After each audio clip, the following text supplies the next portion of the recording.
Hello दोस्तों, स्वागत है आप सभी का हमारे चैनल बायलिंगुअल मैथ्स क्लासेस में। और मैंने देखिए एक नया कंसेप्ट या फिर नए चैप्टर का मैंने एक कंसेप्ट उठाया है। नंबर सिस्टम चैप्टर है, उसमें मैंने फैक्टर्स टॉपिक को उठाया है। और ये जो टॉपिक है आपके एग्ज़ाम के पॉइंट ऑफ व्यू से काफ़ी ज़्यादा महत्वपूर्ण है। यहाँ से क्वेश्चन हर एक एग्ज़ाम में पूछे ही जाते हैं, तो मैंने सोचा मैं इस टॉपिक को भी करवा दूं ताकि आपको इस टॉपिक से भी अगर क्वेश्चन आपके एग्ज़ाम में आए तो आप वहां पे कर पाएँ, ठीक है ना। और आज का जो टॉपिक है मतलब बहुत ही ज़्यादा महत्वपूर्ण है और बहुत ही आसान टॉपिक है। लेकिन मैं आपको बता दूं इस टॉपिक के बारे में क्वेश्चन आएगा कैसे, है ना। तो क्वेश्चन सीधा सीधा मैंने लिख रखा है, पूछ देगा, एक नंबर दे के वो पूछेगा कि इसमें कुल कितने गुणनखंड हैं, या फिर ऐसे पूछ लेगा कोई नंबर दे के कि बताओ इसके ऐसे कुल सम गुणनखंड कितने हैं, कुल अभाज्य गुणनखंड कितने हैं। मतलब डिफरेंट टाइप के क्वेश्चन जो है इसमें बन सकते हैं। तो अब सारे टाइप के क्वेश्चन मैं एक दिन में तो करवा नहीं सकता हूँ, तो आने वाले कई वीडियोज में मैं आपको सारे टाइप के क्वेश्चन करवा दूंगा। और आज का जो टॉपिक है बहुत ज़्यादा बेसिक लेवल पे है, जो कि आपको भी पता है अगर बेसिक ना पढ़े तो टफ को करना बड़ा मुश्किल हो जाएगा। तो सबसे पहले हम लोग बात करते हैं आखिर फैक्टर्स होते क्या हैं, क्योंकि फैक्टर निकालना सीख ही रहे हैं हम लोग, तो पहले पता होना चाहिए ना कि फैक्टर होते क्या हैं। तो फैक्टर कुछ नहीं होते, जैसे मैंने आपसे पूछा कि आप मुझे जो है 6 के फैक्टर बताओ। मैंने क्या कहा कि आप मुझे 6 के फैक्टर बताओ, 6 के फैक्टर बताओ। तो आप पहले मुझे बता दो कि 6 किन किन संख्याओं से कट जाएगा, पूरा कट जाएगा। तो 6 जो है 1 से पूरा कट जाएगा, 6 जो 2 से पूरा कट जाएगा, 6 जो है 3 से पूरा कट जाएगा, और 6 से भी पूरा कट जाएगा। मैंने क्या कहा कि मैं आपको फैक्टर्स के बारे में बताने वाला हूँ। मैंने एक संख्या लिखी 6। अब मैं आपसे पूछूं कि ये जो संख्या मैंने 6 लिखी है ये किन किन संख्याओं से एग्जैक्टली मतलब पूरी तरीके से विभाजित हो जाएगी। तो आप कहेंगे 6 1 से कट जाएगी, 2 से कट जाएगी, 3 से कट जाएगी, 6 से कट जाएगी। तो ये जिन जिन संख्याओं से 6 कटेगी वो उसके फैक्टर कहेंगे जाएंगे।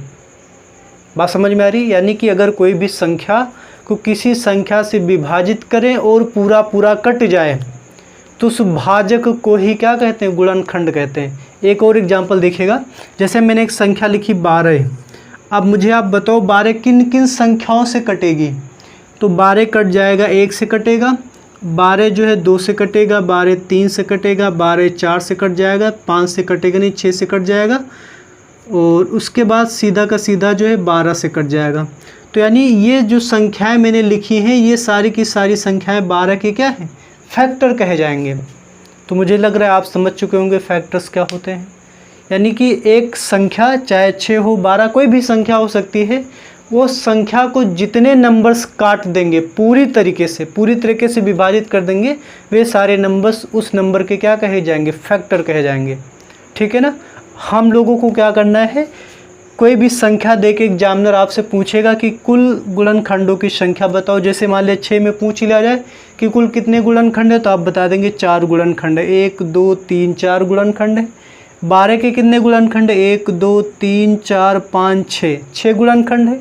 लेकिन ये तो छोटे छोटे नंबर थे, आपके एग्जाम में छोटे छोटे नंबर्स नहीं दिए जाएंगे, जैसे 240।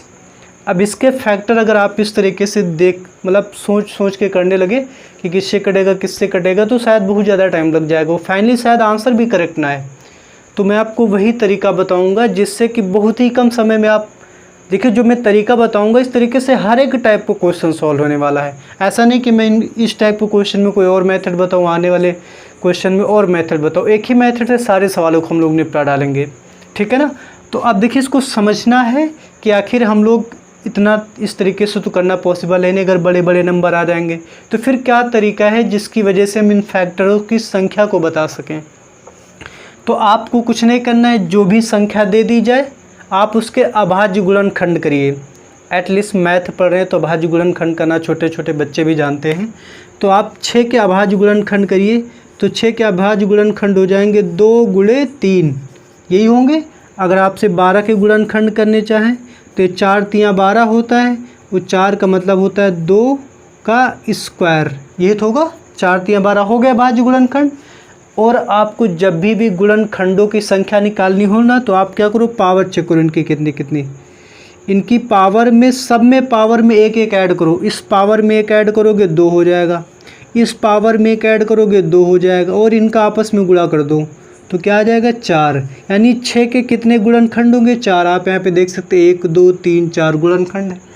12 के चेक करते हैं तो यहाँ पे पावर कितनी है 2, इसमें एक ऐड करो 3। यहाँ पे पावर आप 1 समझेंगे, इस पावर में एक ऐड करो तो 1 में एक ऐड करोगे 2, तो गुणा करो 3 दूनी 6। यानी इस 12 के कुल कितने फैक्टर होंगे 6। आप काउंट करके देखिएगा 1 2 3 4 5 6। तो यानी आपको करना क्या है, जो भी नंबर दिया जाए, ठीक है, आप उसके क्या करेंगे, उसके गुणनखंड कर देंगे। मान लेते तो उसके गुणनखंड PQR है और इनकी पावर ABC है, ठीक है ना। तो पावर में, सारी पावर में आपको एक ऐड कर देना है, ठीक है, जितनी भी पावर दिखें, और उनका आपस में मल्टीप्लाई कर देंगे तो कुल गुणनखंड आ जाएंगे।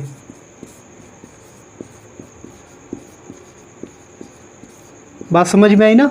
क्या करना है, जो भी संख्या के गुणनखंड आपको निकालने हैं, आप उसके अभाज्य गुणनखंड करिए, पावर में सब में एक एक ऐड कर दीजिए और सब का आपस में गुणा कर दीजिए। जो आएगा उतने ही उस संख्या के अब गुणनखंड हो जाएंगे, ठीक है ना। अब जैसे क्वेश्चन ये हमारा है, क्वेश्चन है कि 240 के कुल कितने गुणनखंड हैं। तो आपको करना कुछ नहीं है, 240 के क्या करिए फैक्टर कर दीजिए। तो 240 के अभाज्य गुणनखंड करिए। आप कैसे करेंगे, आप अपने हिसाब से कर लीजिएगा, ऐसे जैसे आपको सुविधा लगे, ठीक है ना। आप ऐसे भी कर सकते हैं, 2 से काटेंगे, है ना। उसके बाद 2 2 जा 4, उसके बाद 2 6 जा 12, 2 30, फिर 2 की 15, फिर 3 5 जा 15, फिर 5 1 जा 5। ऐसे करेंगे 1 2 3 4, यानी इसके फैक्टर हो जाएंगे 2 की पावर 4 इंटू 3 इंटू 5। यहाँ पे पावर पे आप एक एक समझ सकते हैं, है ना। मैंने क्या किया, 240 के गुणनखंड पूछे गए तो मैंने 240 के फैक्टर कर दिए, अभाज्य गुणनखंड कर दिए। अब मुझे कुल गुणनखंड बताने हैं, तो इन सारी की पावर्स में एक ऐड करो। 4 में एक ऐड किया 5, इस पावर 1 में एक ऐड किया 2, इसमें एक ऐड किया 2, तो 5 दूनी 10, 10 दूनी 20, यानी 240 के कुल 20 गुणनखंड होने वाले हैं।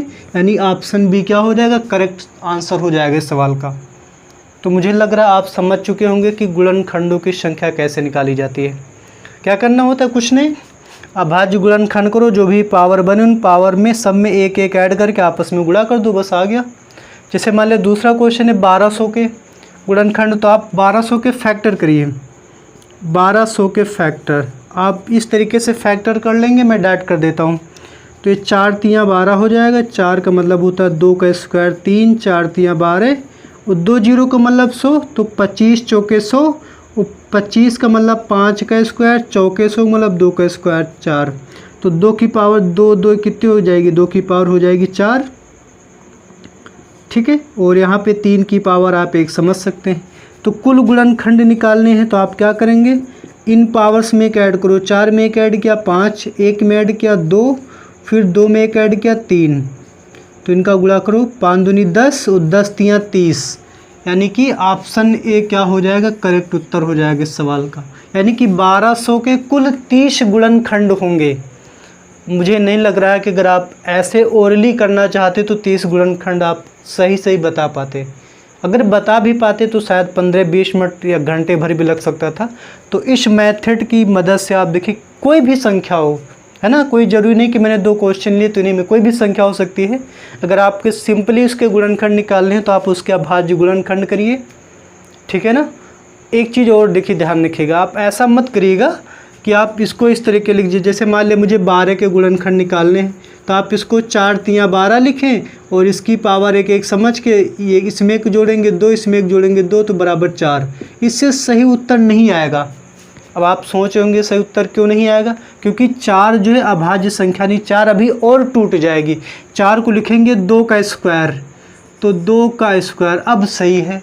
मतलब जो नंबर जितना टूट सके तोड़ डाली उसको, है ना। यानी अभाज्य संख्याओं के रूप में लिखना है। जितने भी संख्याएं दिखें यहाँ पे सारी की सारी अभाज्य होनी चाहिए। और अभाज्य नहीं जानते तो आप कमेंट करिएगा, उसके बारे में भी बताऊँगा। सारे बच्चे मैथ पढ़ते तो अभाज्य संख्याएँ तो जानते ही होंगे, है ना। ऐसी संख्याएं जो खुद से कटे या फिर 1 से कटे अभाज्य संख्या होती है। तो आप इसमें देख सकते हैं सारी की सारी अभाज्य संख्याएं, ये सारी की सारी संख्याएं ऐसी हैं जो या तो खुद से कट रही हैं या तो 1 से कट रही हैं, इसीलिए मैंने इनको तोड़ दिया और जो भी पावर थी उस सब में पावर में एक ऐड करके आपस में गुणा कर दिया, टोटल गुणनखंड आ जाएंगे। तो आई होप आपको समझ में आ गया होगा। तीसरा क्वेश्चन बहुत ध्यान से पढ़ना है। दो अभाज्य संख्याएं p और q हैं, मतलब जो p q क्या है, अभाज्य संख्या हैं, और आपको बताना है कि p इंटू क्यू के न्यूनतम गुणनखंड हो सकते हैं। अब देखिए जैसे यहाँ पे अभाज्य संख्या थी 2 और 3, तो वैसे यहाँ भी अभाज्य संख्या p और q है, इनकी पावर कितनी है, एक एक आप समझ सकते हैं। तो आप इसमें पावर में एक ऐड करिए 2, इस पावर में ऐड करिए 2, आपस में गुणा कर दो, 2 दूनी 4, यानी इसमें कुल न्यूनतम गुणनखंड कितने हो सकते हैं, 4 गुणनखंड हो सकते हैं। अगर दो अभाज्य संख्याएं आपस में इस तरीके से मल्टीप्लाई में हैं तो उनके न्यूनतम 4 गुणनखंड हो सकते हैं। तो आई होप आपको समझ में आ गया होगा। और एक लास्ट क्वेश्चन है जो कि बहुत ज़्यादा महत्वपूर्ण है और काफ़ी ज़्यादा एग्जाम में पूछा जाता है, लोग इसको नहीं कर पाते। देखते करिए कितना डरावना सा क्वेश्चन लग रहा है ना। अभी देखिएगा इसका सोल्यूशन कितना आसान है। आपको एक संख्या n दी गई, एक कोई संख्या है, अब आपको बताना है इसके कुल कितने धनात्मक गुणनखंड होंगे, मतलब गुणनखंडों की संख्या सिंपली आपको बतानी है। तो तरीका क्या था भैया, उसके अभाज्य गुणनखंड कर डालते हैं हम लोग। यहाँ पे तो संख्या ही ऊट पटांग लिखी हुई है ना, सही से लिखी नहीं हुई है। तो आप क्या करिए, आप इसमें थोड़ा सा अगर ध्यान से देखें तो ऐसा करता हूँ मैं, इस सवाल को मैं यहीं पे सॉल्व करने की कोशिश करता हूँ। तो यहाँ पे देखिए 4 की पावर 11 है, यहाँ भी 4 की पावर 11 है, यहाँ भी 4 की पावर 11 है, यहाँ भी 4 की पावर 11 है। तो मैं 4 की पावर 11 को कॉमन ले लेता हूँ। तो यहाँ से 4 की पावर 11 चला गया तो 1 बचा, 4 की पावर 11 चला गया तो एक 4 बचेगा, यहाँ पे 2 4 बचेंगे यानी कि 16 बचेगा। भाई 4 की पावर 11 चला गया तो 4 की पावर 3, और 4 की पावर 3 का मतलब क्या होता है, 4 का 3 बार गुणा, 4 गुणे 4 गुणे 4 चुके 16 चुके 64, ठीक है ना। अभी भी देखिए आप इसको तोड़ सकते हैं।